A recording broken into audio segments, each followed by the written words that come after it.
chorus, and if you don't, it'll be easy to catch on. I say yes, my Lord, in all the good times, through all the bad times. I say yes, my Lord, to every word you speak. That's your part, and you're all going to answer me, yes, my Lord, when I tell you to. To the God that cannot die, I say yes, my Lord. I say yes, my Lord, to the one who hears me cry. I say yes, my Lord. I say yes, my Lord, to the God of the oppressed. I say yes, my Lord. All right. To the God of all justice.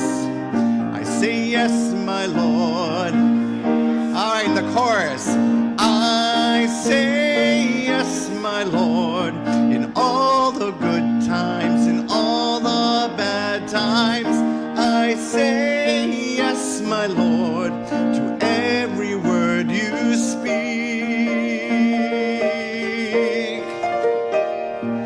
I am a servant of the Lord.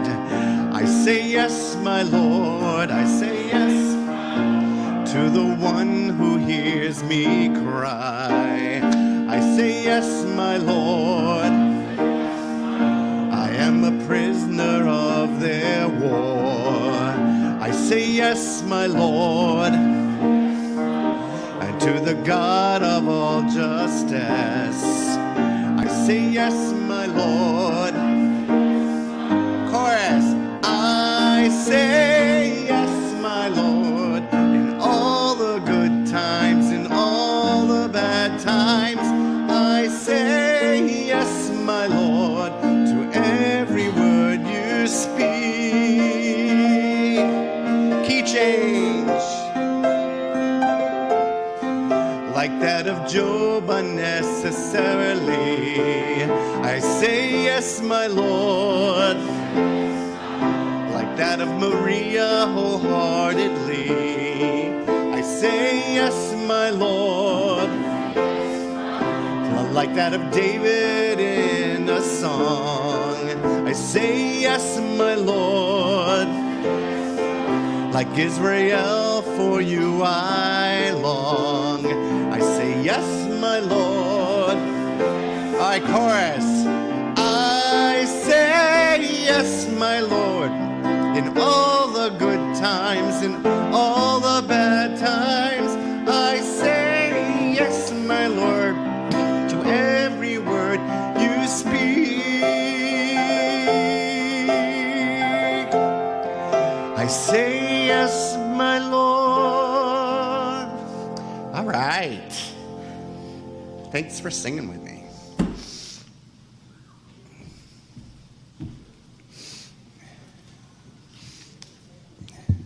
Good morning, Unity of Syracuse. Let's give a round of applause for Mark. Say yes, say yes. My name is Natasha, and it is a pleasure and an honor to be your platform assistant today.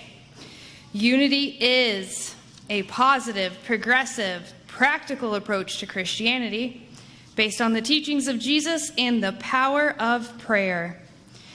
Unity honors the universal truths in all religions and respects each individual's right to choose a spiritual path. Our mission statement here at Unity of Syracuse, let's say it together, Unity of Syracuse inspires, awakens, and transforms lives through unlimited love, prayer, and service. Yes, indeed, and I'd like to warmly welcome all of those joining us here today, both in person and in spirit. Many blessings. So, let us rise to greet our neighbors. We send out greetings of gratitude to all beings that give us and sustain us in our life together. Thank you for joining us on this path. And as we greet each other with a wave and a bow and a namaste, or just a smile, let us join for our statement of being. God is all, both visible and invisible, one presence, one mind, one power is all. This one that is all is perfect life, perfect love, and perfect substance. I am an individualized expression of God.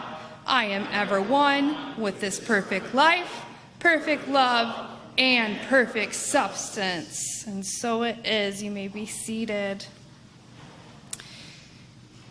And now I'll invite you to draw in the YFM ministry that it is, maybe the youth within your life, the youthful presence, that childlike presence within. And we're going to just lift our hands in praise, outstretched and open, and just affirm that our youth may be guided by love, justice, and compassion. Embrace your unique gifts and use them to create a more inclusive and just world. Walk boldly, knowing you are supported and empowered to make a difference. We do have a flourishing and inspiring youth and family ministry. And now our children will prepare to depart. And we're just reminded to retrieve those sweet little blessings from their classrooms.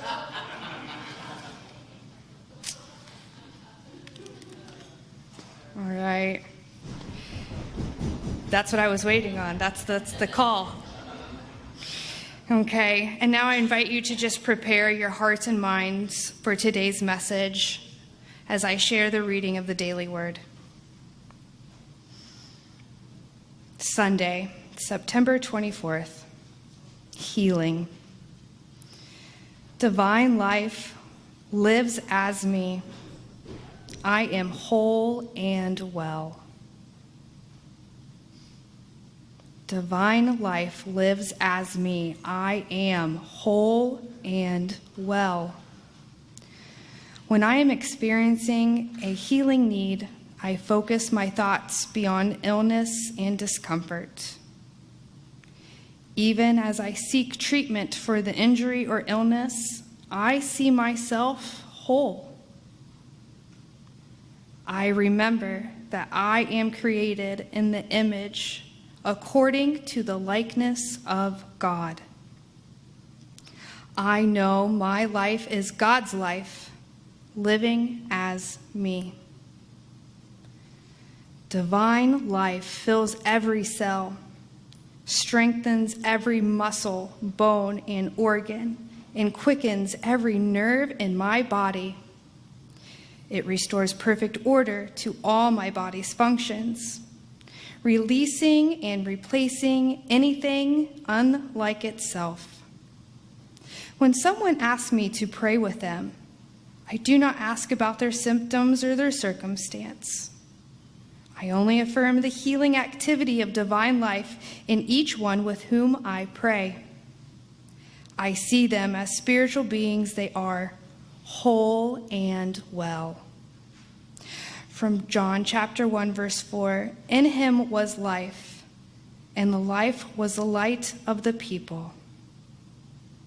So I'll ask you to just take a moment here with me, just close your eyes, and really mantra and meditate for yourself. Divine life fills every cell.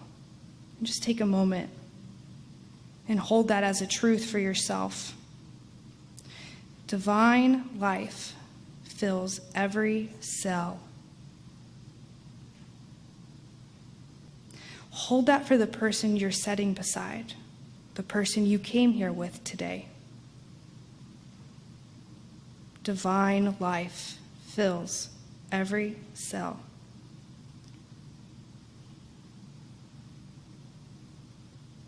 Hold that for our church community, for our building even. Divine life fills every cell. And so it is. Now for our 5 basic unity principles. Unity's 5 principles, they are our guideposts, tested by experience, reminding us how divine presence unfolds through our lives. And so we will open up the space right here and now for anyone who would like to give a personal testimony to the power and grace of our basic principles. Does anybody feel called to share a little something, something? Maybe something that happened yesterday, or go ahead, Joanne.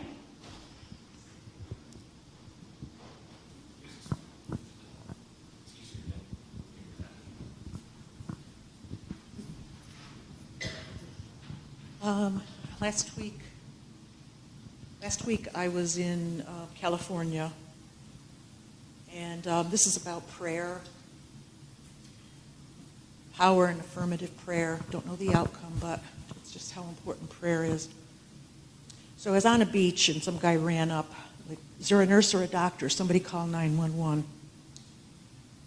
And I got up, didn't know what was happening because there was a beach shack in the way, and I went down, and there were a bunch of people doing CPR on a guy, probably in his 40s. And so I was there helping resuscitation. I don't know, how he was already on the beach being worked on, so I don't know or hadn't heard, how long ago he was out of the water. But, as a nurse, you may have all this knowledge about expectations, chances of being revived. And I helped his spouse who was just beside herself, and I was just telling her the power of affirmative prayer.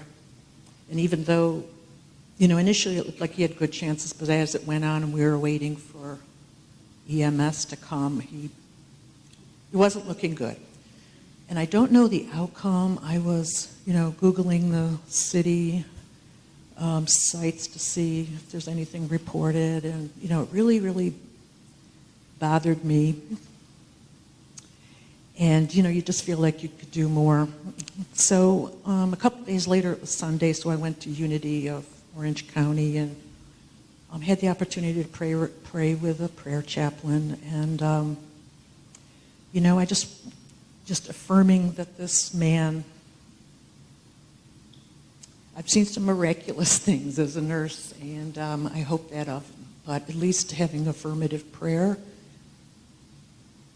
helps me to believe that there's always that possibility. So hopefully I will end up knowing, but for things we don't know about, even if it's on the other side of the world, praying for people in situations, you just never know.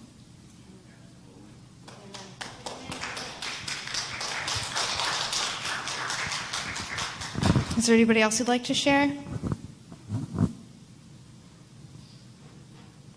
Okay. Oh, Miss Nancy. The Spirit's going to lead you. Okay.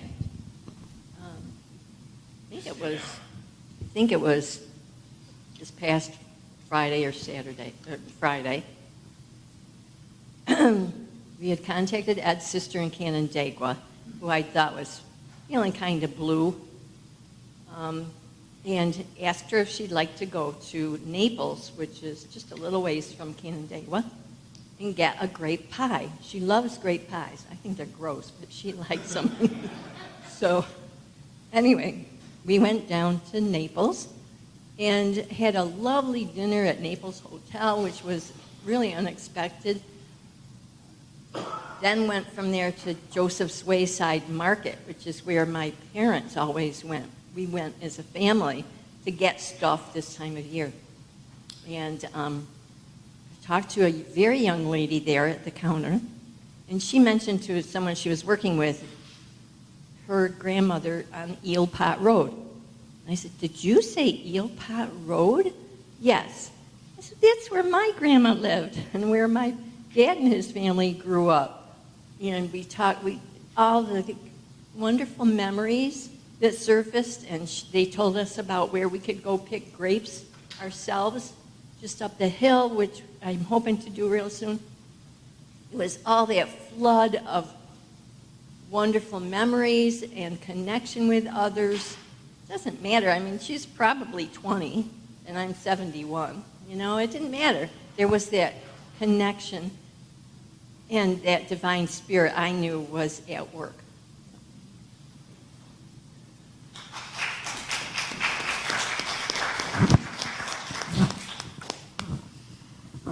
Okay. And as the Divine Spirit continues to work, we'll move forward with our blessing of the prayers. Unity is founded on prayer. We hold prayer to be very sacred within this ministry. And our prayer chaplain serving today is Miss Mina. In the boxes are written requests that we've collected throughout the week, but we invite you to add yours at any time. And if they're not written, of course, they are held in heart and in mind. So this is your invitation to release those written prayers, those prayers held in heart and in mind. But they are, the ones written are held and sealed in confidence here for 30 days, and then mailed off to Silent Unity, where they're held in prayer for an additional 30 days. So at Unity Village, Silent Unity Service has been holding prayer vigil for over 130 continuous years, and you can reach them day or night by calling 1-816-969-2000. A chaplain will pray with you, but at this time, we open the space to bless our prayer intentions and requests. Just know that your prayers are always answered. And we'll turn it over to Mina. Morning, everyone. So as we close our eyes and lift our hearts, we affirm that our prayers are always answered, sometimes quickly, sometimes slowly, and sometimes not in the way that we had all expected.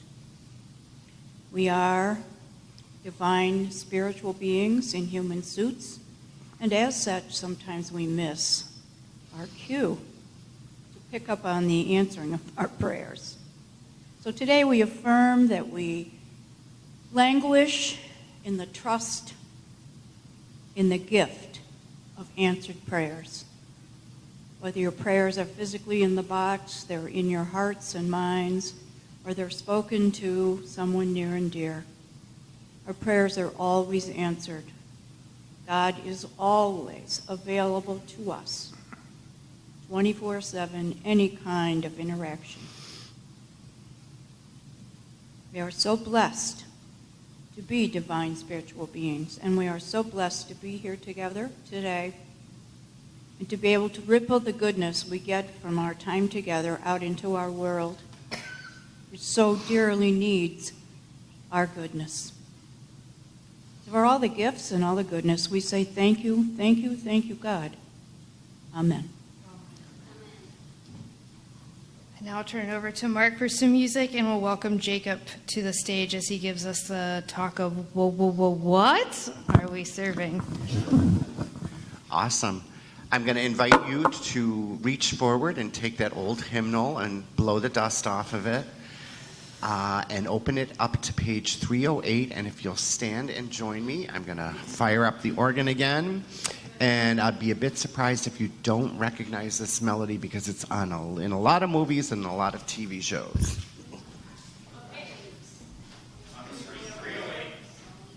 Oh, you got it. It's just okay. There will be no words up there. You need your hymnal.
Yeah, well done, everyone. That was not easy to get back into.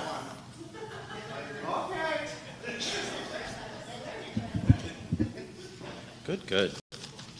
Actually, do we have this one? Okay. That was pretty well done, considering. How many of you were at the barbecue yesterday? That's a majority of us. How many of you did some kind of a work that made it help happen? Yes, a little appreciation. Pass it around to all of us. Let's give everybody the sparkles they deserve, because I know we had a challenge that we met and got to meet a whole bunch of people in the process. And so I just want to take a moment to affirm that and say that we give thanks for the outpouring of the abundance, for the opportunity of meaningful service, and for the opportunity to practice community and to experience fellowship by the grace of the Spirit. And so we let it be. So what are we serving up here? That was the who, the why, and the what are all on my mind. And what is it that we're spreading on our table here? What's on offer at Unity of Syracuse? Aside from barbecue chicken, Unity of Syracuse awakens, inspires, and transforms lives through unlimited love, prayer, and service. That's the menu, right? We are serving up love, prayer, and service without limits. And I think the only way you can claim to be able to do that is through that mechanism of prayer. Because as human beings, out of my mortal self, I am very much a limited being. We are very much limited beings. Even when we join together, that collective effort is limited by the time and the place that we are and the conditions of our lives. But through prayer, that's the practice of making that kind of conscious contact with greater sources, with deeper wells, that allows that inflowing of grace and power from the spiritual realm. It's that kind of prayer and that kind of contact with a deeper or greater source than our mere selves, our mere mortality, that lets life even be possible to begin with. That lets creativity flow in and give us the force for matter to move and to change and for lives to transform. So love without limit, love that's unlimited, you better believe we need prayer for that. I can only imagine, if it were up to my mere mortal self, how much love I would muster on the regular. What would it take to carry out that suggestion given to us that we bless the ones that curse us, wish well to those who persecute and mistreat us, or to love our enemies? Not that anyone here has enemies, I'm sure.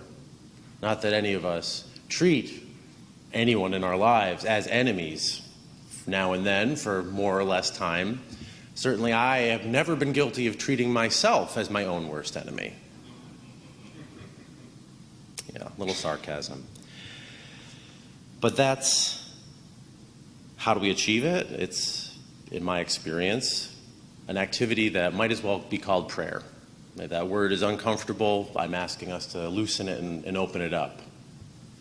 That's that, whatever we call it, that conscious contact with a deeper source.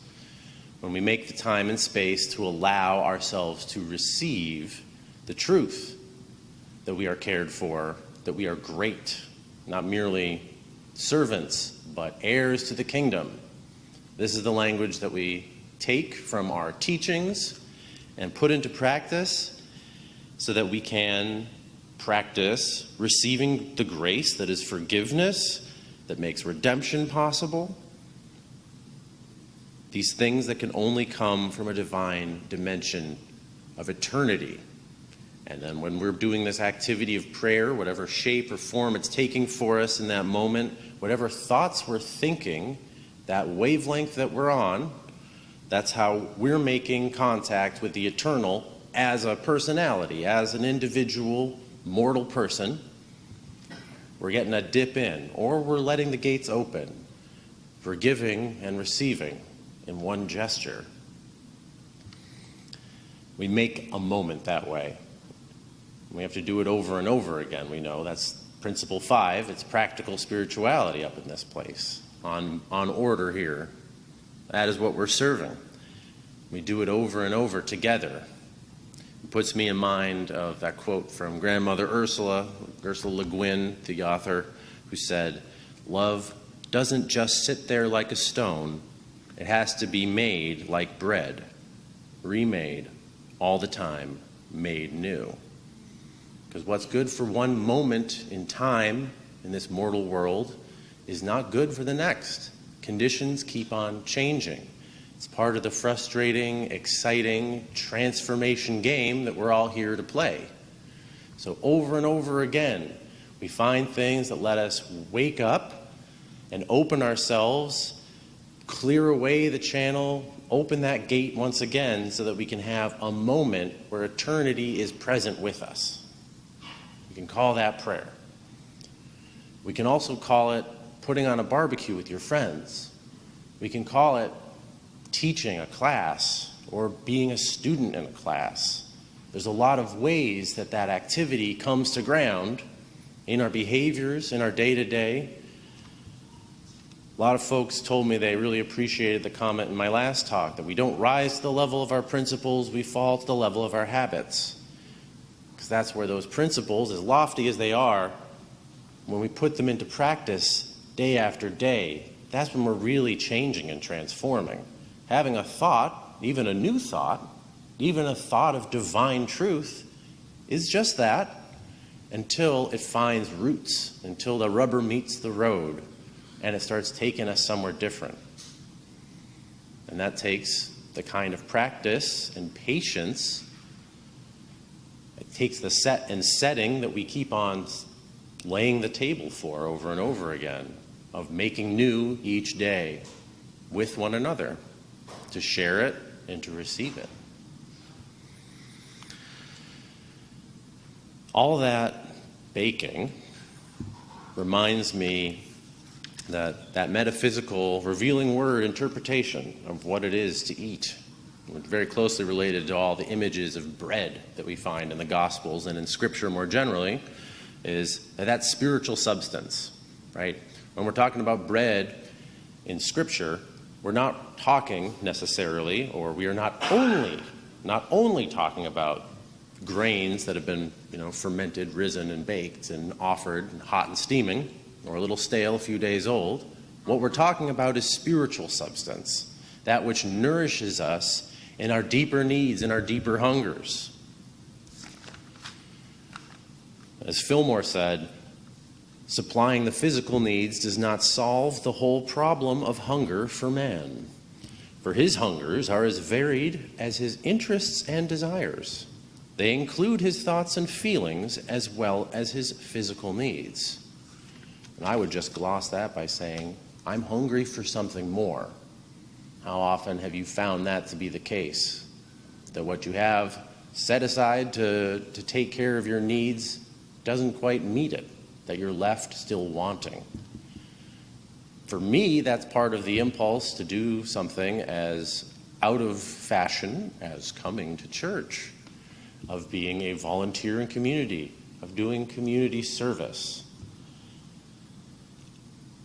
In terms of what we serve, besides love, prayer, and service, serving service, think about that.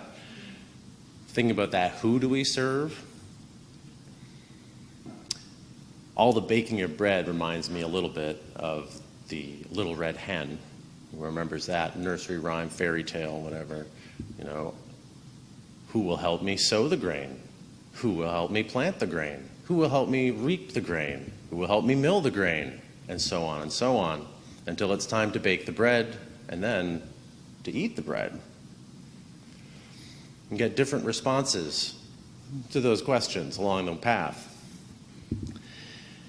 Service without returns is kind of low on the fun meter. What do we serve in the sense of who do we serve? Am I serving a cause that's outside of myself? Am I serving an idea that is outside of myself? Am I thinking that doing this is, if I do this thing, then I'll be pleasing to God, or I'll be pleasing to the picture of my mom I carry with me and her expectations of me, or some other internal drama, some of that shadow material that we carry with us. Sometimes that's what's on offer as I'm working through the world. I'm serving up heaping helpings of my own repressed, denied, icky parts of myself. That's happening whether I'm aware of it or not. Truly, I say unto you, I don't know that if there's any kind of service that doesn't start with serving yourself. That can be a scary Nietzschean almost idea of just that kind of, there is nothing else in the world but myself. There's a glimpse in our teachings, though, in our just upright, the idea that all is one, I am one with all. Maybe there isn't anyone else to serve but myself. Certainly, there's a mortal self, and those mortal hungers and needs are almost not worth mentioning. When we get into those emotional needs, that's where I find my work needs to be done. Because if I'm not conscious of those needs, if I'm not doing the self-care that I have to do to be resourced, to be present and healthy and whole, if I haven't first accepted the truth that I am worthy and that I am already receiving what I need for today, what I deserve, and what is on offer for me as a child of God, as an inheritor of the kingdom, if that's not my starting place, then I'm starting from a place of lack. And everything I serve is going to be touched with that. If I'm not acknowledging the fact that I really like to be seen, and that speaking in front of a crowd tickles something deep in me, then I'm not going to be able to do this in an honest way, where then I can step aside from that need being met and let something else shine through me. I'm not just doing it for attention, but I'm not doing this for attention. I thrive on this. I love it. I feel more myself when I'm doing this kind of work, when I'm offering this kind of service, than in many other times. So exploring that and deepening that is a way of finding true humility. Because that's not about being, I'm worthless, I'm dirt, I'm a worm, I'm nothing in the face of the all, but I am identifying my right-sizedness. That there are limits that I am filling in my life as this mortal being, that there are needs attached to that identity that I am taking care of or asking for help in because I know I'm worthy of receiving it. When I'm doing that work, I'm able then to do more, to recognize that a cause, including the needs of another person or the needs of an ideal or of a movement or of an organization, those are extensions, those are projections and reflections back to me of that glowing thing, that shining spirit within me. That spark that is me, that is God that is me, is also out there in the world. And so I'm able to resonate and offer more and connect with that, and we're able to work together. Because I'm not coming out of a place of lack of saying, I need to impress this person. I need to do this so that I feel worthy. I need to do this so that they'll recognize me. All those things are inseparable, right? We can't ever cleanse it. But by being conscious of it and taking care of it, it opens the gates more. And it moves some of that stuff out of the way. Some of the shadow that's blocking the light can get out of the way. And we're able to be a little clearer and a little cleaner. At least I am. Your mileage may vary. That's part of the why. The why are we serving up? The hen in the Little Red Hen story, as you recall, ultimately made some choices around boundaries and avoiding burnout in terms of not sharing that bread with those who had not helped. That's part of that self-care image, right? Sometimes the force that connects me isn't a divine download or an immersion in mystical vision as much as it is just checking in with another person, of getting God, getting something deeper or greater than myself, is as easy as just talking to another person and recognizing, oh, there's another perspective possible. I'm not locked into this narrow view of the world. It can give me some perspective on my motivations and help me to clear that up.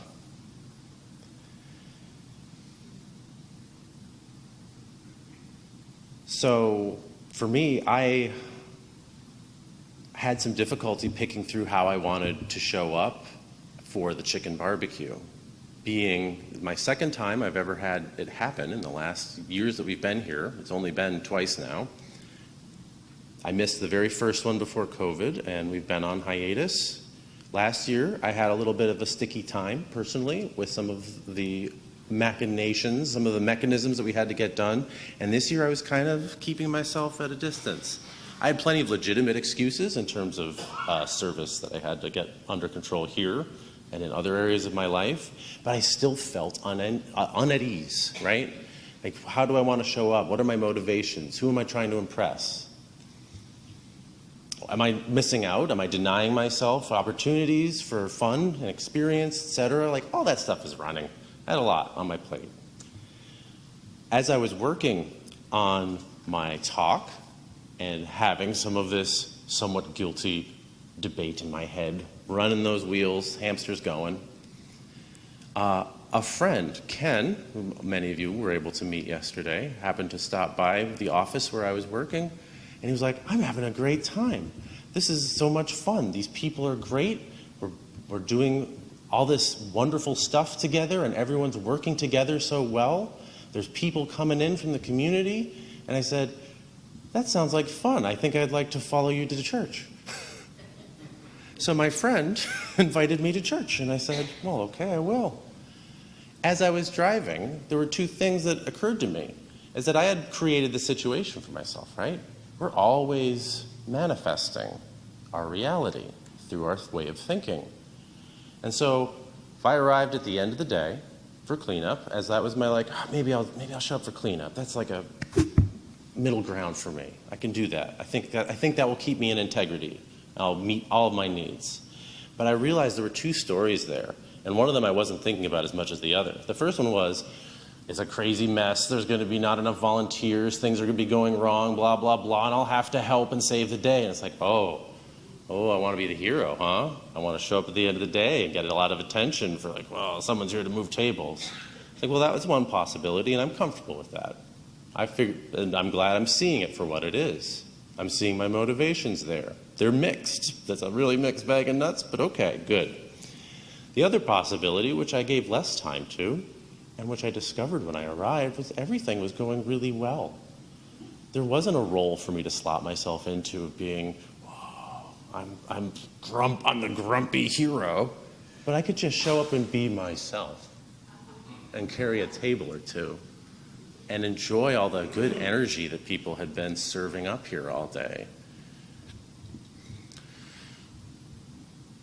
What is on offer here at Unity of Syracuse, I would argue,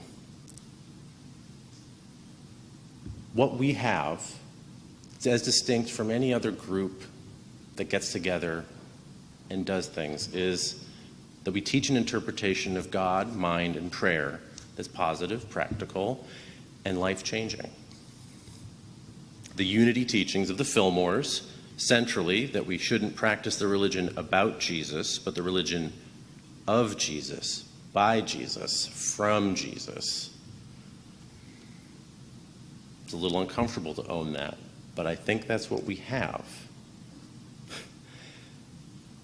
That we should practice religion the way that Jesus, our way shower, practiced it. It involves a lot of eating together, if you check the scripture. What we're serving up is a community of practice with that particular stamp, this practical Christianity. This is where we serve it. This is the people that we are serving. We are the people that we are serving.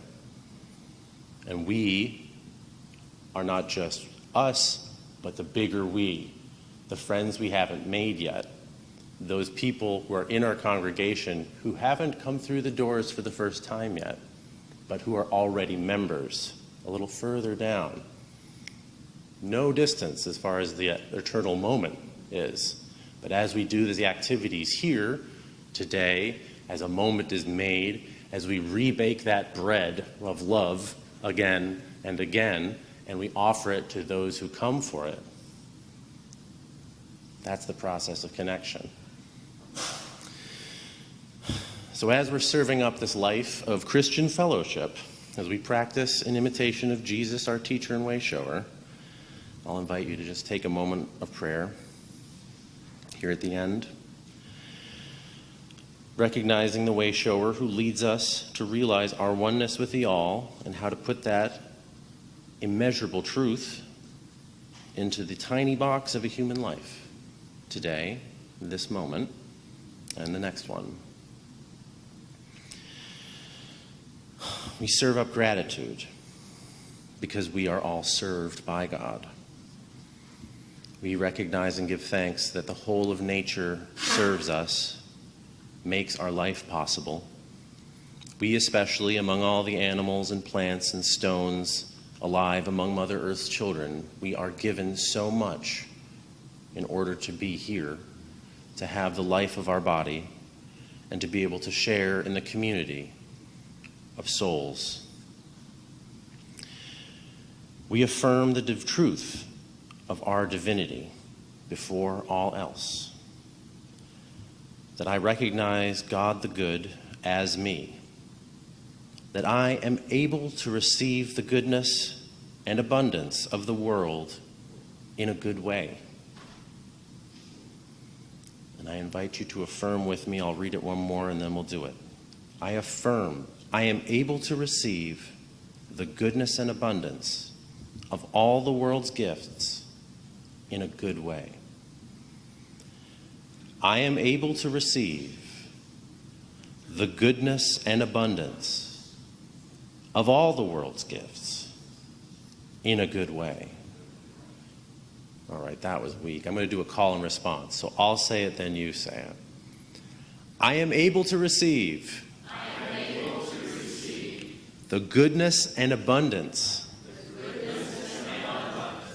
of all the world's gifts in a good way. Serve well, friends, yourself and others. Much love.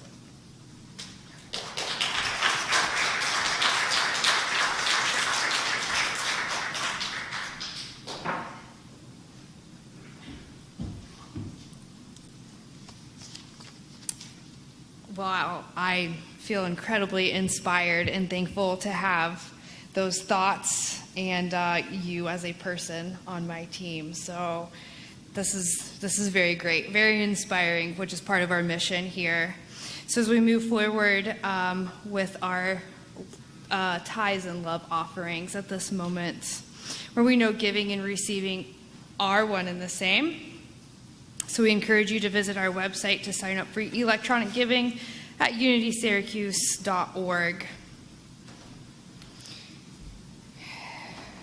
And we just pause and reflect on the abundance of giving that has freely been given to us. May these offerings, given from the hearts filled with gratitude and compassion, be a testament to our commitment to love and transformation in our faith, in our community, and in the wider world. May they be multiplied and lifted as we use our good to create a more harmonious world. And together we can rub our hands, as we do in unity tradition, create that good currency. And together we affirm with these blessings, divine love as me blesses and multiplies all that I have, all that I give, all that I receive. Thank you, God. You are my source. And we'll go ahead with the collection.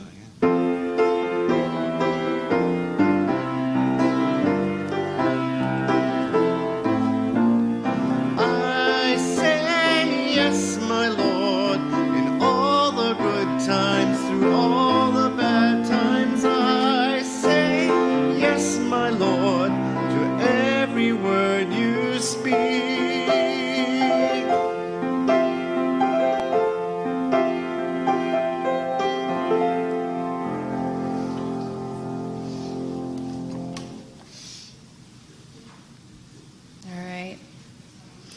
And for a couple announcements, I really want to capitalize on what we just heard from Jacob and really allow that to rise and settle something within your body, because we have a very unique opportunity next Sunday that I highly encourage you all to participate in after service.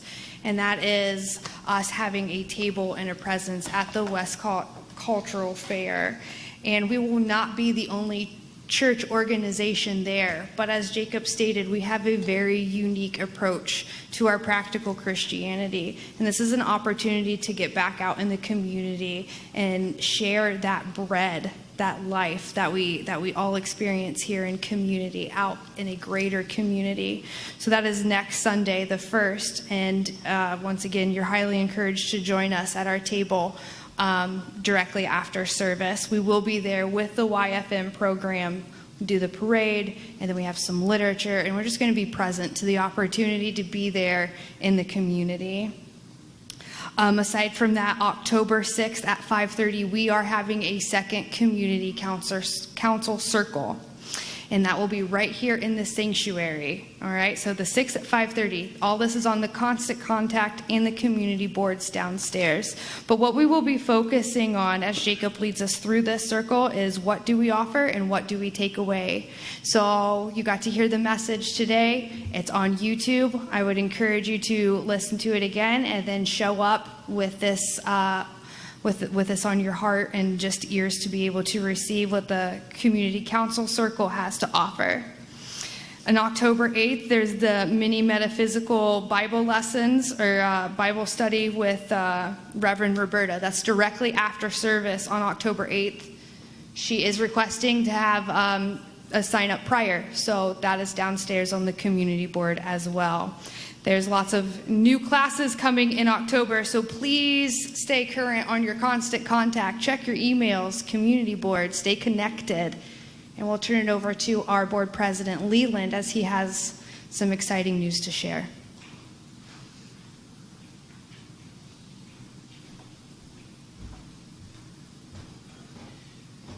First, I wanted to go over where our tithes went for the month of August.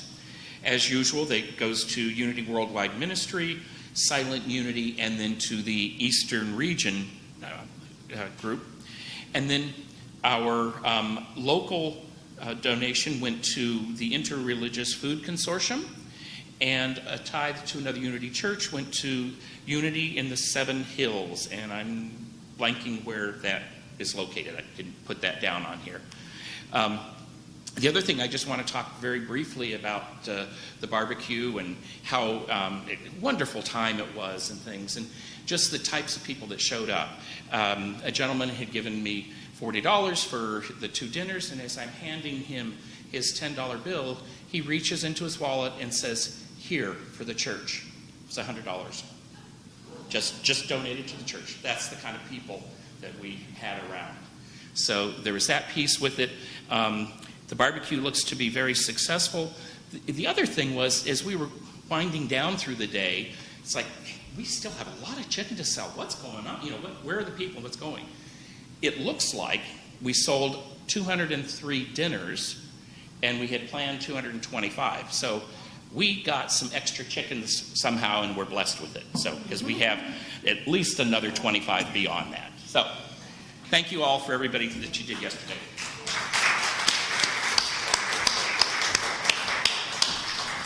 Yeah.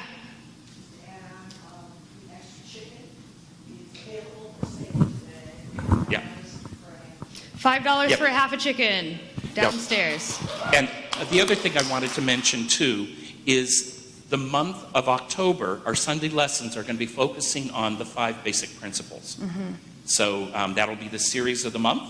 So worship team did a lot of work recently and put a good calendar get together really through April. So we've got plans for everybody. Yeah. Sure to be an edifying year moving forward.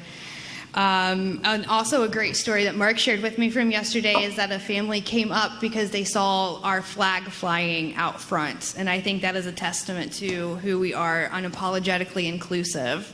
And just goes back to my other segue come to the Westcott and show up as our very authentic, unapologetic selves, okay? So please remember that as we hold prayer sacred here at Unity of Syracuse, the prayer chaplain will be serving in the front of the sanctuary. So let's hold space for that sacred prayer and keep our conversations to the back and head downstairs, $5 chickens and fellowship, okay? So let's go forth with our benediction, our prayer for protection. Stand as you're able. Thank you. The light of God surrounds us. We are the light. The love of God enfolds us. We are the love. The power of God protects us. We are the power. The presence of God watches over us. We are the presence. Wherever we are, God is, and all is well.